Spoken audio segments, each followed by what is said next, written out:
Hi guys, excited today. I've got a great member for you today. How 3. Today we have Ryan, the first member you're going to meet of the Wolf Pack. Oh! Can I just stop you there before we carry on, Neil? Go on. What was the how? I'll explain that. For a minute, So, I thought I just stepped into a 1990s badly produced children's program. Yeah, well, he might do that. You're not going to pull out some PVA glue and start making stuff, are you? This is why I'm excited. Now, the how has a very poignant meaning, but I've got a plan. I'm a man with a plan. I'm keeping that close to my text. So how, you should do it back to me, Ryan. So do how and then respond to me. How? Now, what's your answer, right? Into a little backstory, a little introduction of who you are. So for people who know, we're in a network where we live. We know a lot of people because of what we do. So for someone who's turning this on for the first time, doesn't know yet, a little couple of minutes backlog of who you are and what you're about. I'm 32 years old. I feel like it's a bit of a dating app. I'm from Manchester originally. A backdrop for me, in a nutshell, I was a chaotic, unmanageable fucking crank who got kicked out of school, failed at every relationship and job he ever had, and wound up doing numerous different prison sentences. Got kicked out of the Navy, deported from different countries. I haven't really got many great achievements to brag about, in all fairness, so I'd like to thank you for bringing that to the attention of everybody. You said it wasn't me, mate. You could have said anything. You could have said, I'm a family member from Manchester and I've got a great life. You support the rubbish team. It's your interview. I do support rubbish team. No, so I'm going to lead a bit. Right. Normally I wouldn't lead, but there's a few interesting facts I know about you. Mm-hmm. So I particularly know, so I'm kind of leading in a way. I want you to be your words and your experience. But again, because you were very similar to me, I'll start off with this. I was going to come in later. Yeah, we suffer from this. Bit of a pretty boy, aren't you? You know what I mean? It gets you in trouble. Those are your words, not mine. Yeah. Well, I struggled with the same. But no, you come into what it is. That's only joking, by the way. You come into recovery at an early age, and it's tough, isn't it? Yeah, it's really tough. Tell us your experience of your first meeting and why you went to your first meeting. What took you there? Realistically, my first meeting were I was 24. I'd ended up going to prison for the first time due to an incident that I did while I'd been drinking. And it was a big shock. I went to Strange Ways in Manchester and I didn't like it. Yeah. You know, it was scary. I thought people, if I'm all honest with you, were just scumbags, like really like low-end people, and that's what I'd become. And if I'm completely honest, I come out and I went to AA because it was suggested to me by people, and I didn't take to it. I found it a little bit odd. Yeah. You know, there were people in there that had similar drinking issues to me, but I personally found holding hands at the end and saying a prayer and stuff out of my comfort zone. Yeah. So I went back out there drinking for a few more years. Things got worse, more problematic, and 27 I got another sentence. Yeah. You know what I mean? Yeah. Yeah, thanks, Ryan. That's actually what I want. So again, so my experience, I'll talk about my experience in my first AA meeting. I walked in because it was broken, because I knew I had a problem with, at that moment, drink. I had a problem with drink because it killed me dad. I had a problem with drink because I blacked out. I had a problem with drink because I blacked out and done behaviours, and it made me use a lot. So just explain, because I know what I think what's good, and that's I say good, is like you're a drinker predominantly, aren't you? So a lot of people, in my experience, start with drink, and it escalates, but you're predominantly drink, aren't you? Yeah, like, don't get me wrong, there's not really many drugs that I've not experimented with. The major two were alcohol and coke for me. But alcohol was the first thing that I ever picked up, and it's been more destructive than any of the others. Cocaine was a mess for me. You know, I'd stay up for days, I'd spend money that I've not had, but with regards to behaviour and the trouble that I could cause whilst drinking, nothing caused as much pain to me and my family as my alcoholism. I want to say this, I'm not going to embarrass you. I've seen you I've heard you under the influence. You are a fucking nightmare. And would you openly say that drinking has took you to jail on numerous occasions? Oh, 100%. And I feel sorry for myself in myself. I can get on my pity pot and start to think, you know, if that judge had actually spent an hour with me and knew me, he wouldn't have put me in prison. Me, under the influence of alcohol, is not me.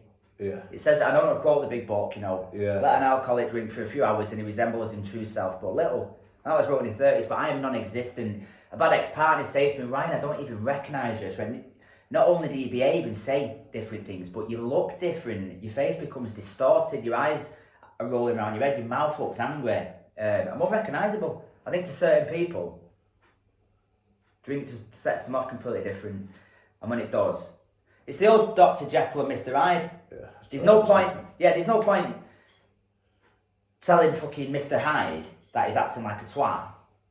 You know what I mean? You're better off telling Dr. Jekyll in the first time not to mess about with potions. Yeah, because it's problematic. What I think might be good for identification with some people, tell us how you drink and your behaviour. For instance, with me, I drink often. I'm the addict in me. I drink little sips. I drink fast. I don't drink like anyone else. I drink little sips fast. I feel awkward when I'm not talking. I drink, and before an hour, so like normal bog standard lager, me and my mate call it drinking lager. I'll consume that much that I black out. Once I black out, drugs are always thrown in because I'm not a successful drinker to extend it. Once I black out, that's when the trouble. So just tell us how you drink and what your behaviours come out. So my drinking was always problematic. I mean, if I started, say 17, 18, you go out with your mates, might go to the pub to watch the football, I'd get lager. I would drink lager, but within 3 or 4 pints, I'd very quickly go on the shorts. And I wouldn't drink like ordinary people do. I'd be necking the lager, I'd be necking the shorts. If I was to go out and get drunk now, or in later years when it's becoming problematic, it would just be to get as pissed as I could, as fast as I could. So it'd probably like go to the shop, get a spirit, like vodka, maybe get a glass, fill it with vodka, bit of Coke or whatever, and just try and down it. Anything to get me out of myself as quick as I could. Yeah, I like that. So again, I've not preempted this. When I drunk, especially early doors, when I formed the bad habits, it was always chasing girls. I was going to the pub to meet a girl, or to hopefully, so like I associated girls going out, drinking, partying, all as a big mix, and it took me to a bad place. Do you identify with that? I do identify with that, but not anymore. So like, when I first try and stop drinking, I'd see girls and stuff going for a night out and feel as though I was missing out. But so many times I've gone out to meet a girl on a date or whatever, or something to eat or something to drink, and I've got that pissed. It's ruined the date completely. They don't speak to me again. And in the worst of my drinking, I wasn't really seeing anybody. It was a mess. Yeah. They all wanted to be around me. Yeah, so that's another good point. So when I first come into recovery at 21, and I went to my first meeting, I was lying in bed, all alone and isolated. Obviously, I'd not been having a party. That's why I would... Stop for 1 second. Yeah. Just for the sake of us being on camera, talking about alcoholism, I would like to make clear that this is a J2O. I just realised then as I picked it up, it looks a little bit suspect. I didn't get on that, yeah. So yeah, J2O is nice. We'll sell that. Go on, mate, carry on. So when I was so after the first meeting, it kind of affected me, and I was lying there, and I was thinking, oh my God, my life is over. I'm going to end up in my room, isolated, alone, without a friend in the world. Do you identify with that at a young age? Yeah, well, that is how I ended up towards the end. In fact, I say towards the end, so 25, I had an apartment in Manchester with my girlfriend. She had left, you know what I mean? I couldn't hold the job down. My mates had stopped speaking to me, and I was just drinking in my flat, on my own, causing chaos. Yeah. Do you know what I mean? Completely lost any sense of myself or where I was going, or on morals and values were out the windows. It was just, and I wasn't really that bothered. Yeah. The only thing I was bothered about is if I still had something to drink. And I was talking earlier about how would you drink. By that point, it was a case of I wasn't ashamed to go across the road at 10 in the morning when the shops just opened, you know, buy fucking big 6 litre bottle of cider with change. Yeah, you know what I mean? There was just no self-respect left. I identify all that. And I want to state at this point that I ended up 24 years later from them thoughts and feelings of chaos, going to meetings in and out, a lifetime of events happening. I ended up alone, isolated, in my room, not a friend, because I didn't get a grip. The exact fear that I had, what my life would turn into. And do you know what? Today, I'm going to say it's a totally different thing because I do this stuff. Yeah, so I'm speaking a bit more here because you some good stuff coming in. So I want to get into a bit of the Ryan. So just tell us your experience of when was you born an addict, or do you think you developed an addict? That's a good question. So obviously, as a child, I'm not drinking or using drugs, but my behaviours were always very obsessive. I'd obsess over things, you know what I mean? In adult life, it turned out I had OCD, you know, obsessive compulsive disorder. And I can do it now with things, you know, I put the drink down, as you know, obviously stay away from drugs, but I can very quickly become obsessed with anything. I think it's a mindset, you know what I mean? It changed the way I feel. Yeah. To change the way I feel. And I don't want to put words into your mouth, but I identify, I'm getting a lot of identification from you. Like I said at the start, we've not preempted this, I've got 10 years on you, I'm identifying. Now, what I'd like you to do, because I'm taking myself there, I'm actually getting the emotion, just describe that early child, early doors, like the feelings within your body, what you had as a young, that you can remember. Because I'll do mine after you and see if they're the same. Sort of like, even in school,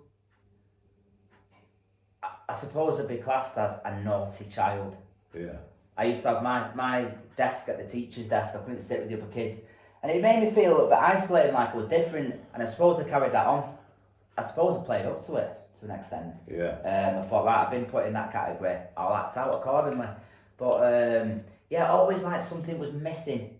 Yeah. Like I was on the outside and everybody else was on the inside. Yeah. It's an hard...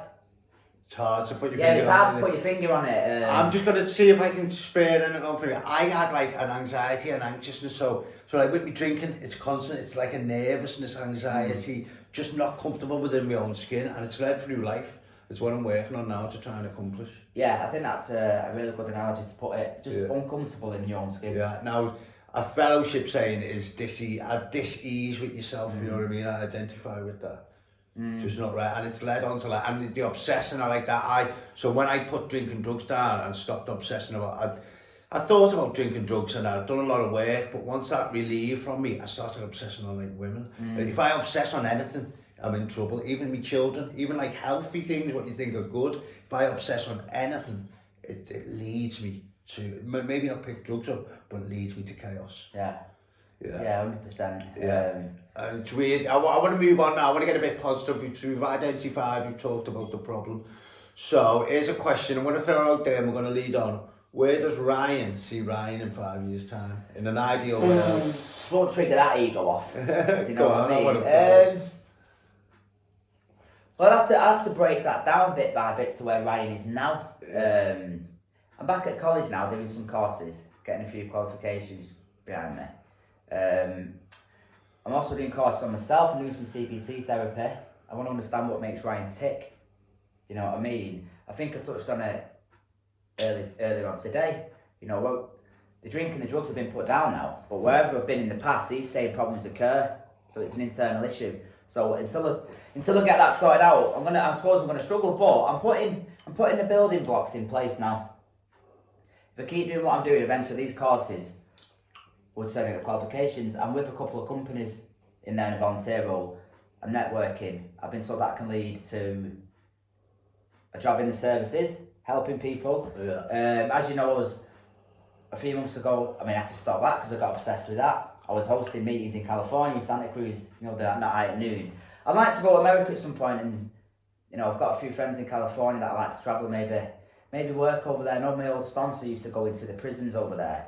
Do recovery and talk to people on death row in Soledad prison, somewhere like that. But I try not to put too emphasis on the future, because in the past, every single plan I've ever had has failed. Yeah. Because what I'll do is, the recurring pattern is, I'll do it for a while, my life will get better, then I'll get bored, start drinking, cause all the chaos, and end up in a world of pain or in jail. Yeah. And I don't mean to go to the cliche of a day at a time, but I do have faith in, if I don't pick up a drink today, and I keep doing the next right thing, these things will bear fruit.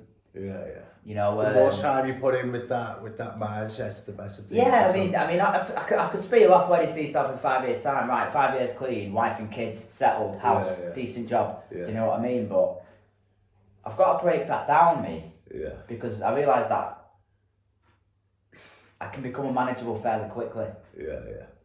And that can start with the smallest things of just not doing college work. I don't identify as much because I'm a bit older. I've got a bit more not recovery behind me, a bit more attempt at recovery, a bit more of a plan. So, but I do at your stage, Because again, one wrong decision can lead to a relapse, can lead to back to square one. Yeah. So you still have this fear, whatever you want to call it. And you know as well as me, in a night, so I can be building all this up for like 2 years, go out and pick up a drink, and everything I've worked so hard for the previous 2 years can be lost in a few hours. And that annoys me, that you work so hard to gain some ground, and it's gone. It's like weight. Yeah. It's like you work so hard to lose it, and then it comes back. Yeah, it comes back tenfold. Yeah. And the truth of the matter is, when I pick up, and I know this, when I pick up, I don't know what state my life is going to be in by the time I'm sober. Because I could say I went on a 3-day binge, I don't actually know how much havoc I could cause. I've done it before. Yeah. And I wake up in the cells, then I get carted off to jail on remand, and then I'll get like a 3-year sentence for stuff I've done in that madness. So it's like 18 months out of my life. And there's no guarantee that when I get out, I'll get it then. Yeah. You know what I mean?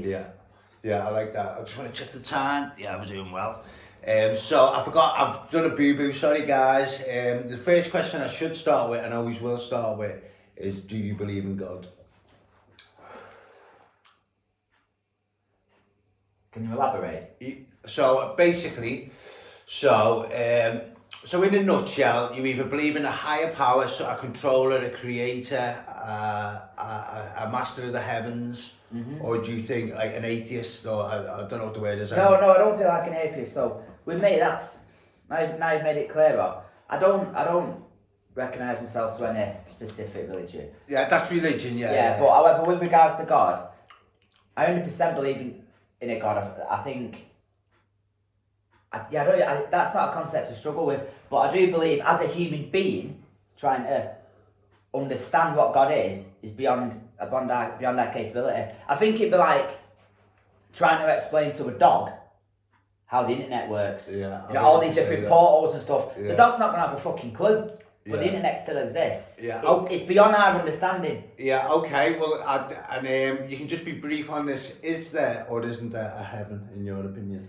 Again, I believe that I'm not swerving the question. Yeah. I think Earth's possibly like, say, a physical dimension, and these are just our shells. And when these wear out, whatever we are that makes us, the soul or whatever, just returns to the source. Yeah. I think this is the test. So I believe in an afterlife of some. I don't think you go to some pearly gates and St. Peter lets you in. Yeah. But I believe you go somewhere. I've just picked up on what you said then. So again, for me, at the page I'm on, I'm trying to find my identity, and it's quite tough. Do you think you know your identity? And if so, what characteristics are they? I don't know my identity, and we've heard people say before, in recovery, we try to recover the person we were supposed to be before we got mixed up with all this other shit. Yeah. I wouldn't say I'm a product of my environment because I'm from a well-brought up family. However, I very much resembled, in my early 20s, what you'd expect a white working class lad from Manchester to do.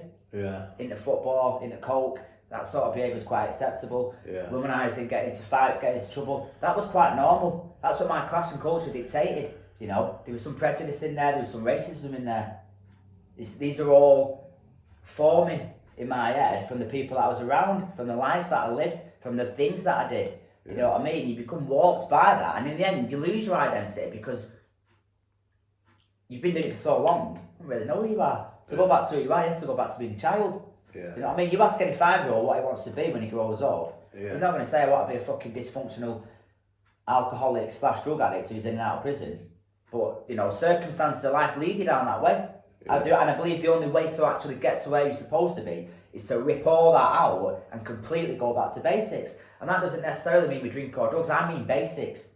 From the minute you get up in the morning, you become obsessed on a phone or who you're speaking to, or someone can ruin your day by saying something.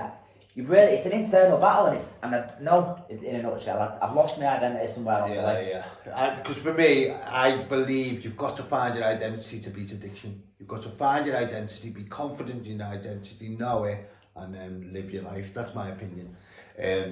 So again, you led me on. The question that led me on from that is, so what did how can I word this? What did a 10-year-old Ryan aspire and want to be in life? Again, by that point, resembling the culture and class that I was in and where I was from, I just wanted to be a footballer and play for United, like every other 10-year-old. There was nothing thinking outside the box. That's what we all wanted to be. Yeah. Do you know what I mean? Did you have a backup plan? No. And where and when, at what ages, just give us a little rundown. Where did you start coming to terms, maybe this might not happen? Probably about 13 or 14. I was a decent player. I was on the school team and a Sunday league team, but I hadn't been picked up by an academy, and I started to think, right, this isn't actually gonna come into anything. Yeah, the question should be, when did you pick up your first substance? But I'm interested, when did you have, and what was the events that led up to your first line of cocaine? Again, environment, the people. So you start off at 13, smoking weed. You used to walk to school and go and smoke mixes and that. Start drinking a little bit around the same sort of time, don't you? You know what, when I say drinking on the park, even then I was always more pissed than everyone else. When you start going out, 16, 17, coke's on the scene. Start off with pills. As soon as somebody first had coke, I remember exactly where I was with a kid I was in school with. Was outside Yates's in Manchester. I went in alley, I got some coke. I was like, give me some. The thought never crossed my mind to, oh, that's drugs. Am I crossing the line there? I didn't care. Yeah. I always wanted something to see how it made me feel. Because however it made me feel, I would presume would be a better way than how I already felt. I was always uncomfortable in my own skin and talking at that dis-ease with myself.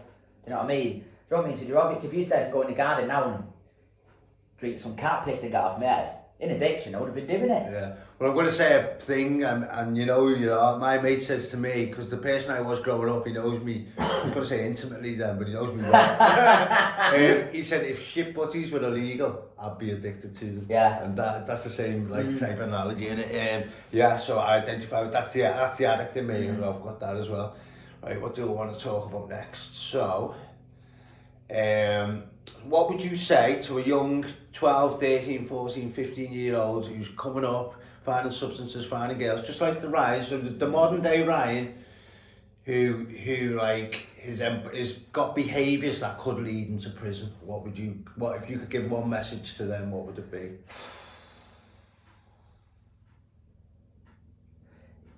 It's so difficult because so many people tried to give me this message and I did not listen. I was told at 13 I'd end up in prison, the way you're going.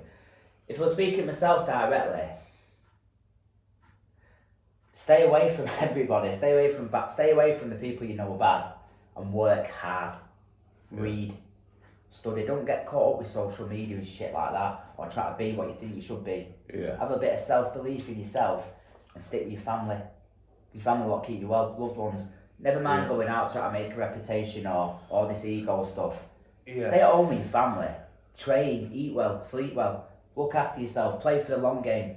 Yeah. Play for the long game. Yeah, I like that, Ryan. I like that. Now, I'm going to start on a whole little chapter now. I just need to check that time again.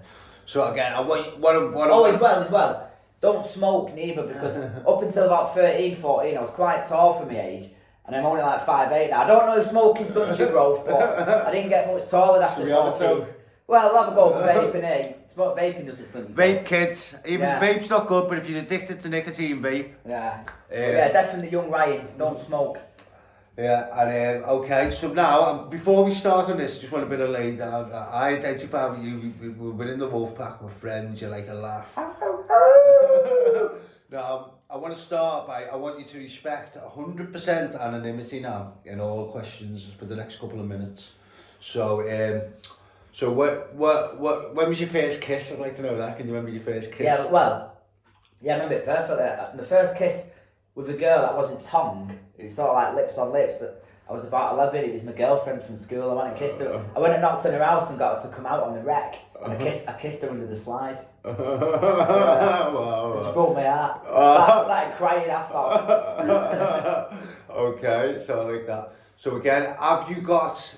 and when I'm asking all these questions, it's because I'm thinking of my story, so I can identify. So when did you get your first long-term girl? I'm not going to go into losing virginity, that's a bit personal. But when is that because you've still not lost yours? When did you first settle down and kind of have a little go of a relationship? Well, I mean, when you say settle down, you're talking moving in with someone. Not settle down, that's because when you're young. I'm saying you committed to a girl, had a bit of time, you behaved like a couple. Young, mate, you're really young. I don't do little relationships. I do romantic dramas, mate. When I get going, mate, the Notebook or Romeo and Juliet's got fuck all on me. So I'm in love. You know what I mean? So fairly quite young, 11. You know what I mean? That one that I kissed. I remember being 13 and being obsessed with this girl. I used to go knocking her house after school and all that and take her out. 15, I was with my girl for about 9 months. I used to go and knock on her house before school, and I spend a lot of time knocking on girls' houses. I walked to school, but I always, between about 11 and 16, I always had a girlfriend, and I always believed to be in love. Yeah. I was treated him poorly, cheated on him, and all the rest of it, but I thought I loved him. Yeah. But I realise now that I weren't in love with him. I just liked the way they made me feel. Do you identify with this? And I like the attention. Yeah, I love all that. I mean? I really identify with that. Now, here's something I heard recently in a meeting. So the pattern with me is I fall in lust, I think I'm in love, it gets physical, and I end up behaving like an absolute moron. Yeah. And we all get hurt. I mean, that's fair, because I'm sort of doing that now. Yeah, we'll keep an anonymity. So again, have you ever been engaged to be married? Have you ever had that serious where you thought this is it? No, I've never been engaged to be married. Have you ever been in a relationship, like having a long term? Well, you've said you have, haven't you? Yeah, I've been met. I was with my ex-girlfriend a couple of years, moved in together and that, but yeah, I never even, the thought of marriage never crossed my mind. Yeah. Okay, so like relationship, so for me, I'll speak about myself. I can see a clear pattern in my behaviour around women, drunk, in addiction and clean, undeniable. By doing this stuff, engaging in a way, you see patterns. The difference in addiction and in recovery, the different behaviours, but they all end up in the same place. Yeah. Do you identify with that? I identify with it as my past, and I see it with other people. Yeah. But I like to believe this time, with me personally, I've learnt enough to avoid making the same mistakes. I think that's the insanity. Well, do you remember I'm going to keep anonymity, do you remember my Scottish escapade? I do. Well, my sponsor at the time everyone was warning me, and my sponsor at the time said to me, there is exception to the rule. Does that apply to you now? Are you an exception to the rule this time? Where a relationship and early recovery. I don't think I'm specifically an exception to the rule. No, in this example. But however, I have seen people in recovery and early recovery that I've met somebody, and it's worked, and I'm also not willing to listen to somebody in a meeting say, you need to stay away from girls, because I just won't. I won't go purposely chasing them, and that's a lie, because I have done. But I think if the right one is put in front of you at the time, and you go and meeting that girl, and you're honest, and you tell her about your addiction issues, and she knows everything about you, and you're not trying to manipulate her or use it for sex, and she still wants to see you, and you start off slow, I don't see an issue with that. I actually find some people in meetings get quite resentful just because they're not getting any female attention. Yeah, right. Now because you just skimmed over that. Go in there. Because of the situation, I can see it's a subject. It's an area I identify loads. We'll come back to it in other meetings, in other house. But all I want you to do before we move on is just give a quick, brief message to the person you're involved with now from the heart. No, that's not going to happen. Okay, I'm pushing me luck. Right, we're going to move on. So, right, we go to meetings and all that, and there's loads of slogans. Is there a slogan that you really love or a slogan you really hate? What do we really love? I like the Serenity Prayer. I don't know if it's a slogan. Yeah, no, that's fine. However, it's not just a recovery prayer. That was actually a prayer before the 12 steps got hold of it. Yeah. And the old cliche, just keep it for today. When I overthink things or I see the horizon, which I do, I very quickly start becoming stressed out. If you realise that just today, be the best version of yourself that you can be today, in all areas. Try and have a bit of empathy and not hurt nobody. Try not to pick up that first drink. You know, do something that your future self will be grateful for. So try not to eat shit today, maybe go for a run. Yeah. Go to bed early. You can manage the day. Yeah. And I find a lot of peace in that. Yeah, well, I want to come to my point. I was meant to bring it in before, but how can I word this? Our rooms are a bloody tip. Hey. Yours is worse than mine. But what I will say, where we are different, in active addiction, my hygiene was really poor. A reflection of my mental health, my hygiene goes. When my mental health's gone, my hygiene goes, and then trouble comes. But your personal hygiene is impeccable. You brushed your teeth before the interview, you know, and that's a representation of what you're about, and it's good. A lot of people come into recovery and they're bruised and battered, you know what I mean, because of neglect. So So obviously it's important to you and it's commendable. I would commend anyone to work on your personal health. I work on it at the minute. It's not perfect, but it's a lot better. So was you always that way inclined? Yeah, even as a kid, like, I remember like going camping with school when I was about 9. Like some parents get lost in, and all the kids got up in the morning and like ran out all the lads because we stayed in like we started camping. We had these bunk beds, and I was like scrubbers, and I'd like brushing my teeth in the shower and doing my hair. Yeah, I was always like that. But to be, I have been picked up on this because apparently the way I present myself to the world is not actually a true reflection of me. So like if I'm going out anywhere, you know, I want to have nice clothes on, iron them, nice aftershave. But like you just said, going to my bedroom, it's an absolute shit tip. Yeah. You know what I mean? I suppose I want to be seen to be doing okay. Yeah. Because I'm masking really, because my head is insecure and fucked. You know, and there's all these different emotions going on and I can't deal with them. Yeah. So I think at least if I look presentable, I can almost fake it. Yeah, fake it. You know what I mean? Get you there. So I'm going to make a statement now. I want you to say if you agree or disagree, and if you agree, elaborate. Do you need to change your behaviour? 100,000,000%. How are you going to do that? I have put plans in place. Like I said earlier on in the interview with you, Ryan left to his own devices will pick up a drink, cause all the chaos and go back to prison. The one common denominator being that before I picked up a drink, like I said, I was problematic in school, relationships, jobs. It's a work in progress, mate. So I'm doing a course at the minute with a CBT therapist, challenging my old behaviours and beliefs. I accept my way of thinking is flawed. Flawed, 100%. That's the bare minimum you could say to it. I also believe unless I do change, I'll get what I've always got, which is carnage. So suppose I read a lot of self-help books and I watch things on YouTube and I try and put people around me that have been in the same situations that I've been in and changed it and take their advice on board. I've had to leave my own area and settings, you know. It's a difficult one though because it's like a reflex. Sometimes somebody will say something and I've said or reacted before I've even thought about it. I need to learn to pause, and I have improved.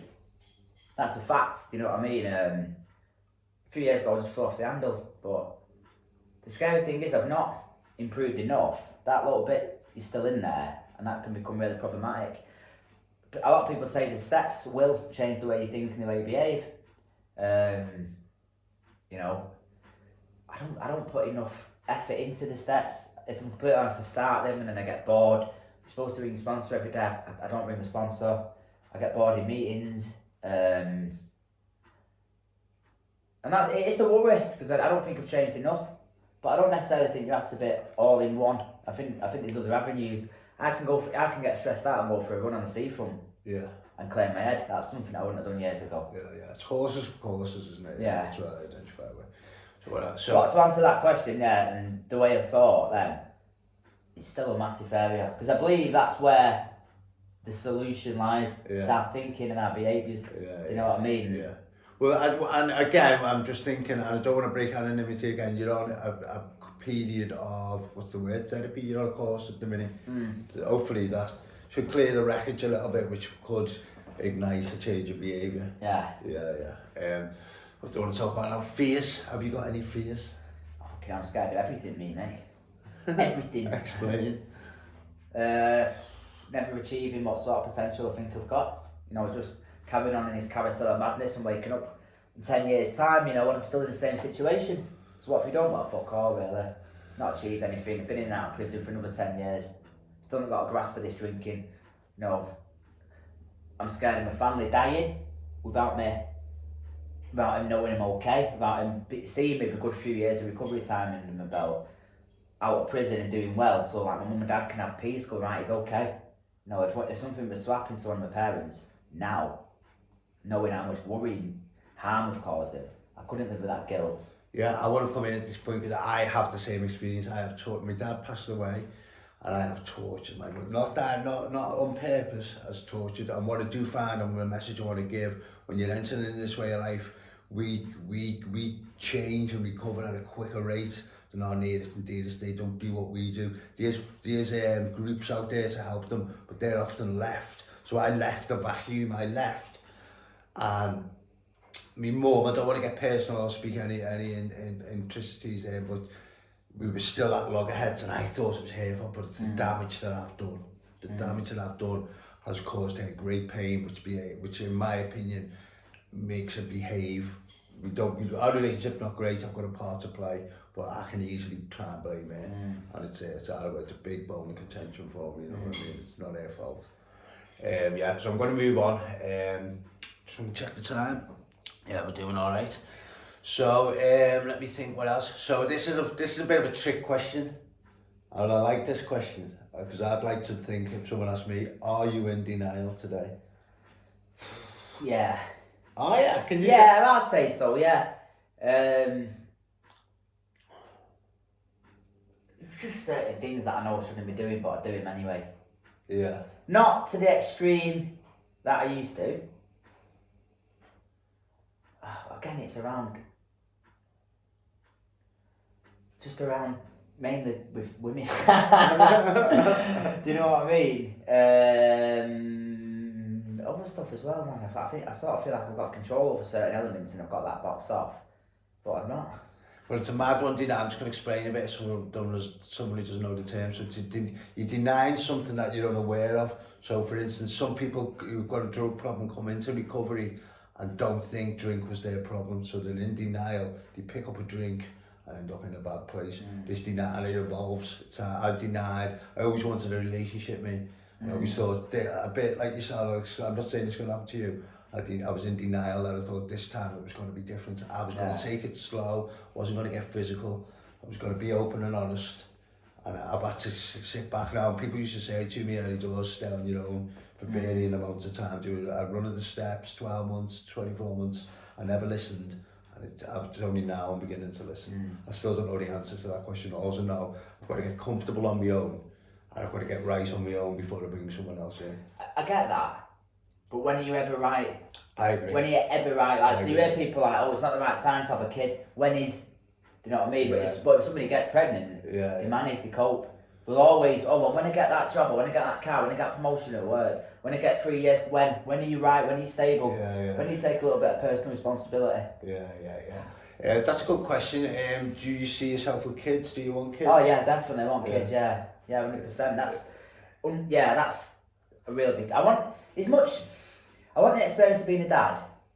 I like my own parents to have a grandkid directly from me. Yeah. I had to sort of believe that's not our purpose, but that's one of the biggest parts of life, to have your own children and bring them up and that.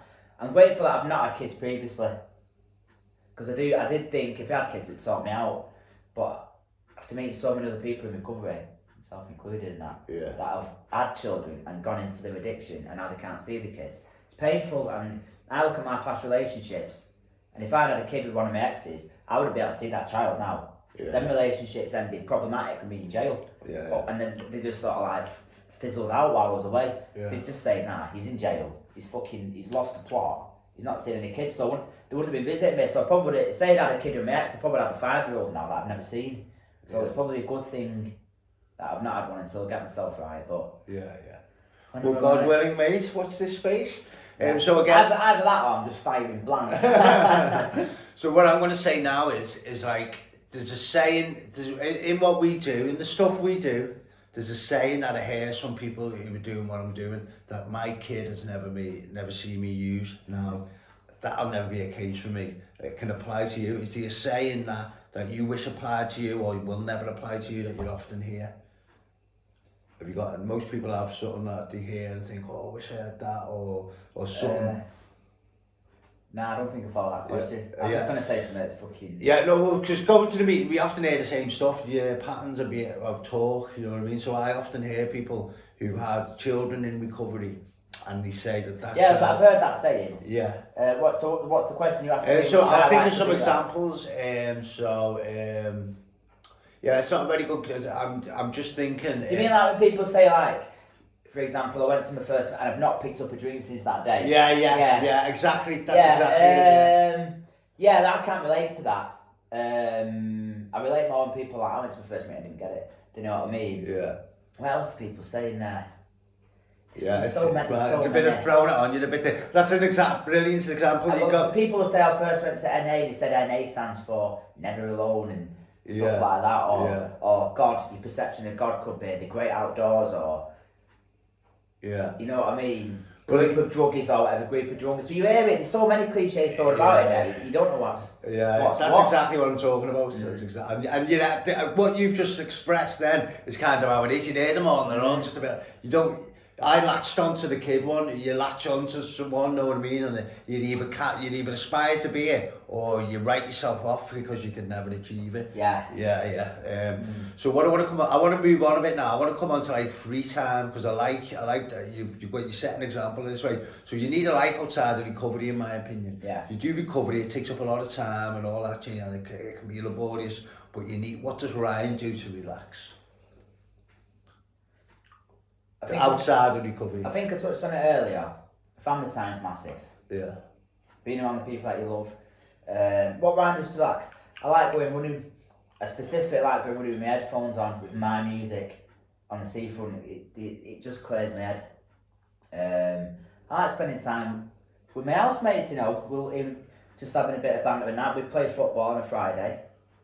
This weekend, for example, I went to Blackpool Dungeons. Went to the Sea Life Centre. Ordinary things like that I do actually enjoy. For years and years, I didn't do anything. Like, I've got to watch Russell Brand in a few weeks, and then I'm going all in with family in June. Stuff like that didn't happen for me. I'd just be under the influence of drink or drugs. In my early 20s, I actually went to Xanten and spent a few summers there, but I never did anything. Yeah. People come on holiday and say, how long have you been here? So I've been here 3 months now. But have you been to the shipwreck? Have you been to the water park or Turtle Island? But no. They go, what have you been doing? I sit on the balcony drinking, and then I go to work. Yeah. I don't do, and nothing got done. I never had money to do anything. I just used to go to the pub, drink, and then like take coke. Whereas now it's like I'm almost like a kid again. That's getting enjoyment out of being clean and sober somewhere and being present, trying to stay, going somewhere and experiencing it. Do you know what I mean? Identify with that, mate.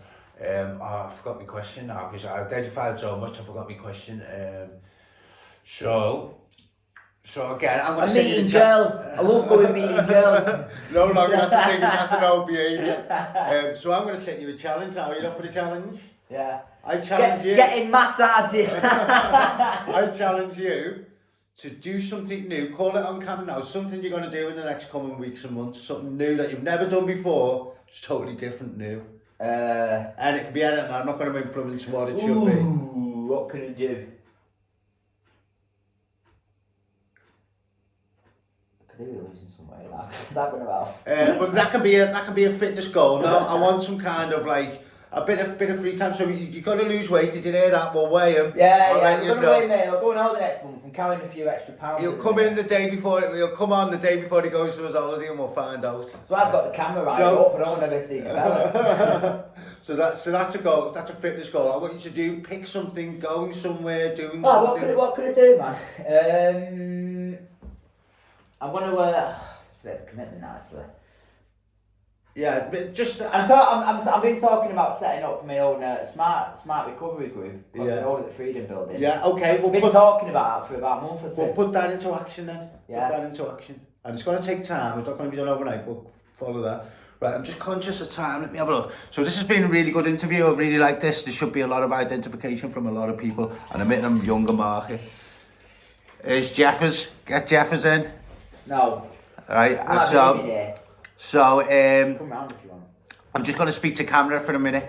So again, I'm embarking on this journey now. I'm gonna, let me think what I'm at liberty to say. Yeah, Jeffers is doing nothing. Yeah, nothing. Do you want to go out, Jeffers, so you can stay there, mate? No, so we bring Jeffers in. No, get him out. He's problematic. Yeah, it's your call. Yeah, so Jeffers has knocked me off, but it's all right. It's his house. Right, I'll tell you. That's a question. So tell us your experience of supported housing. For someone who's tell me why you come to supported housing and your experience around it. If I'm completely honest, left to my own devices. I did try recovery, like I said a few years ago. I was getting to meetings in Manchester. And I got some clean time. I had a job and all that. But in my experience, I picked up again. After about 6 months, I pick up. I needed to get out of my own area and have some breathing space. Not only that, but clues inside, like supported. I'm unmanageable. When I put the drinking drugs, I'm still unmanageable. I need that extra support. I mentioned that I'm at college and stuff like that. The staff, I can set that on it, but where we are, help me set that up. Yeah. You know, the companies that I'm involved with, they help me find them. I don't like being left to my own devices. I like having company. Yeah. Apart from that one when he comes in. I think as well, when you've got people in the same boat as you are, you can help each other. Yeah. You can build good relationships. Yeah. And it gives you that time to just concentrate on yourself rather than worrying about, you know, work and stuff. The extra pressures of life are taken off you. You don't have bills to worry about. And for me personally, I need the consequences of picking up and being tested and Yeah. losing everything. Yeah. So where we stay, we can randomly be drugs or alcohol tested on any day. You know, and I know long term I'm gonna have to be a bit stronger not to do that. But at the minute, if I'm having a bad time and the obsession to the drinking, maybe I'm having a shit week and the sun's out and I think, oh, let's have a pint. That thought that I might be tested tomorrow and be kicked out and in a load of trouble might just be that little bit of extra help that I need at the minute. Yeah. You know what I mean? Identify with that. So early doors for me, that drug test meant something really. The consequences of if I picked up, I'd be kicked out. I'd be homeless, and that for the first month, couple of weeks, couple of months, with the fear of that helped me. But as I get past the couple of month mark and things start improving, the consequences are picking up. I forget. Oh yeah, we do forget. Yeah, but it is. So tell me the biggest plus. I think you might have just answered it, and if you have, just say so. The biggest plus of supported housing, mine is it got me out of the area. Yeah. That's my biggest plus. Yeah, get me out of my own area. And hats off to anyone that can do it in their own area. Yeah, I tried and couldn't do it. Yeah. Too many old triggers, too many old associates.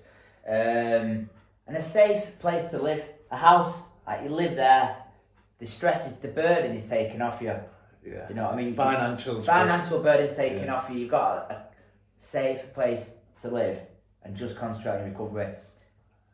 I needed to be taken out of that environment and have a bit of extra support with staff that are specifically trained in that sector, people that have got lived experience to help me. Like I said, peer support works. Yeah. You know, I don't go on a negative downside is you never know who's coming into your house. You know, we have people come in and relapse. Yeah. But I think if you can get in a house where you've got the same goals, that's a massive thing because you become your friends. So your friends are now people in recovery with you.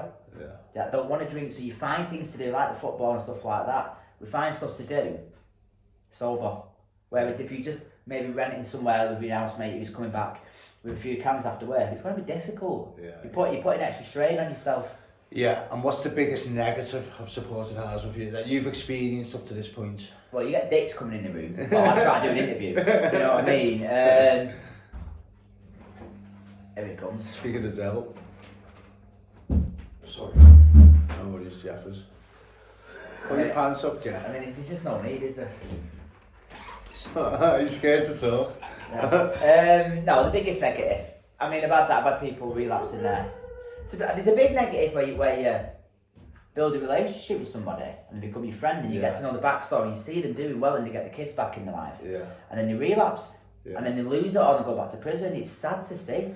Do you know what one of mine, there's a few and it evolves over time, but one which this house hasn't got, thankfully, when there's a bedroom open. So when we say that you're in a 4-bedroom house for 3 years, so you've got a spare bedroom, so just collect an air for me. That's you get that anxiety of, who's going to come in and rock the boat? Yeah. We got you. I completed the circle, man. Yeah. So that's good. I just want to check the time. I'm going to come in now. Jeff's gone. So again, I'm not going to say too much. In my next interview, how for, which is tomorrow, I'll explain what how means. It's interesting. Now I'm early doors. I've not got this under wraps, but I know I'm winging this channel I'm building. This is my platform that I'm working on. But I've got a few ideas. I'm just going to set you I'm going to give you a job. Yeah. But it's only a vocation. Okay. I want you to be. Now I've got like a company in mind. But I want you to be my TikTok manager. I want you to set up a TikTok company for what we're embarking on here. I think I can do that. Yeah, okay. Maybe that's the challenge, that I should have done something new. Because with regards to social No, media, I was thinking more go for the meal. So I was just thinking, do go to a nice restaurant. Yeah. I was thinking so, but no, so your TikTok, you're going to lose weight. Right, what else can we going to talk about? So I'd like you to give you, now, I want you to give you a message, because your family hopefully will see this. So not kind of like a step 8 or nothing like that. Just a message to your family, where you're at, where you're up to. I'm doing all right. Better than all right. I just need to iron out a few creases, but you know, staying for cliches and all that. One wasn't built in a day. Yeah. I'm progressively getting better each day at a time. Yeah. Do you know what I mean? I generally feel, I mean, I've said this before and it's gone sits up, but I'm in it for the long term and I'm making these relevant changes. And I don't realise how far I've come until I maybe go home or see an old social and think, Jesus, I'm just not that person anymore. Yeah, I identify. You know what I mean? So yes, don't worry. Try to worry less. It'll be alright. I'm alright. Things are going well. I've got faith. He's alright, he's on it, He's man. He's on alright. it. Yeah, that's right. Go on, that's perfect, that means. So I'm just going to finish on a bit of light-hearted note, a funny note, really. I'm going to talk football. Oh, turn it off. Just turn it off. Who do you support and why? You know, Manchester United. Why? Because that's my team. And people say, oh, it's only football. It's not, but it is personable. Do you know what I mean? I was there in '99. My dad took me to the Champions League final in Barcelona. It's a bond you have with your family. I love the class, the cut, everything about United. Do you know what I mean? Apart from where they are at the minute, because they're fucking shit. But those clowns masquerading as Manchester United players are not United players. Do you know what I mean? If I'm born in a stable, yeah, don't make me an horse. And none of them. We started on Maguire and a few of the others, but we'll come back. Watch this space. And as things stand, how many league titles have you won? It's alright, we'll catch us up soon. And without labouring the point, we don't dwell on the past in here. And what's United's, what's the plan for them to get out the situation in, and when do you think they'll win the next title?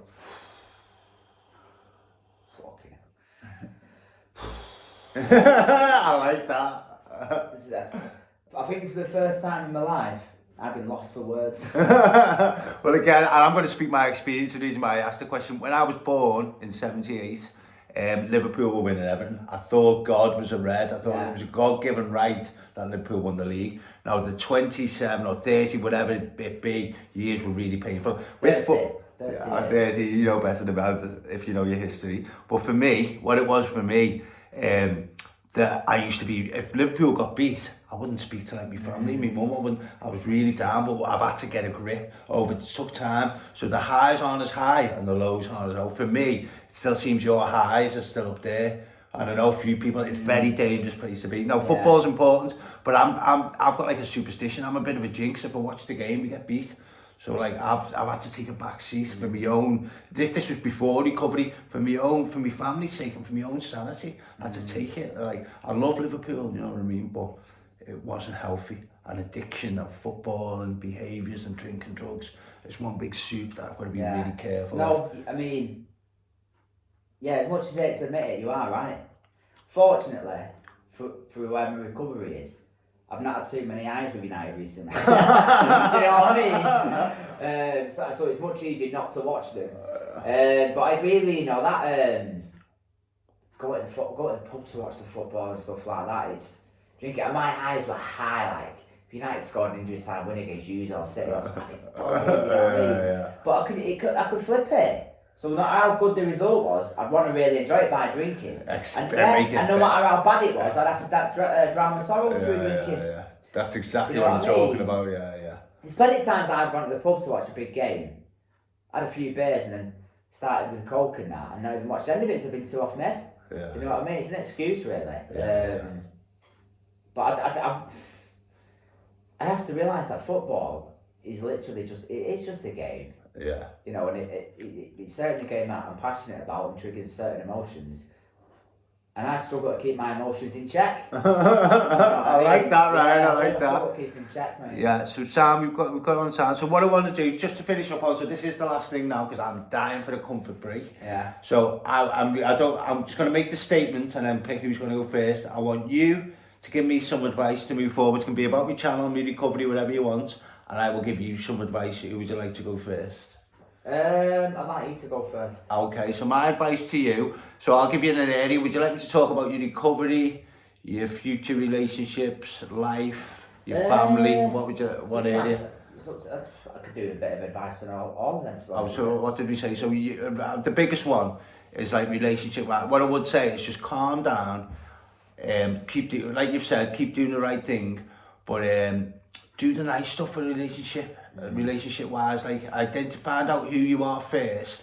You're taking it slow and all that, and I know all that, but do the nice things, like go for the strolls, which you said you do, but just work on that. Yeah. So stop all the external stuff and concentrate on that. Family, so your family, hopefully this will go some way to alleviating the fears, will ignite some thing, what other areas was your recovery? What I would say is definitely because you're driven. It's like it's calm down is the bigger picture, but that's a bit wrong because you've got energy and you need to harness that. Like become a bit more chilled but driven. If you just take the edge off because you've got the energy, just take the nervous top bit off and just come down a bit. And all these will tie in: family balancing, relationship balancing. You'll just edge and your recovery will sail off. Get into your TikTok. So watch this space. It's coming live. What's your advice to me? Keep doing what you're doing. Do you know what I mean? I relate to you in some ways because you're very passionate about things, and when you get passionate, you go after it wholeheartedly, and that becomes like the definitive thing. This needs to happen. This needs to work, and you get involved with it. But like myself, when you do that, you let other areas slip. Yeah. You know what I mean? Don't let other areas slip, i.e. personal organisation for one. Yeah. Unmanageability. You know what I mean? Make sure this, my favourite word, the balance, the equilibrium needs to be right. Yeah, I like that. But other than that, keep doing what you're doing. I think this is a brilliant idea for you. It's a long-term plan.